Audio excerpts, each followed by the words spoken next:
Hello. When we talk about conflict management, it is very important that parties in that relationship should come to that awareness that there are issues. There are issues, and that is the very first place to start from. Because if you are not in that state of awareness that you need help or there are issues in that relationship, then you won't have the required motivation to do what you need to do in order to work at resolving those issues. And with series of counseling sessions that I have for decades and decades, for decades now, I know I've come to hear statements like, I regretted marrying you, you are the worst mistake of my life, how on earth did I get myself into this? The statements goes on and on and on. They are all statements of regret.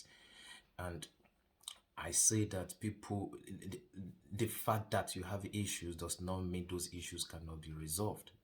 That's it, because I'm telling you, there's no relationship or marriage that is immune to conflict. It's just how each is how both parties are handling it that determine what the outcome will be. I want to say that, have you for once or from time to time ask yourself that, have I actually taken time to try to reason things out objectively with my partner?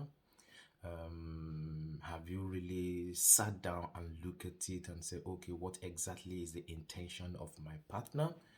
There are critical questions that sometimes you need to really ask, because the big picture you're looking at, the ultimate picture you're looking at is having solution to the issue.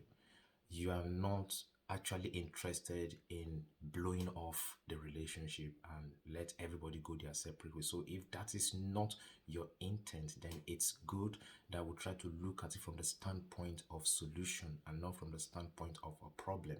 Yes, issues are there, but focusing on the issues will not solve the problem. Is focusing on what you can do to solve that issue that will give you a different perspective and motivation to do what you need to do. And one of the ways is, if you've tried everything possible and it's not working out, then one of the ways is actually reaching out to a professional counselor. That's why I'm here.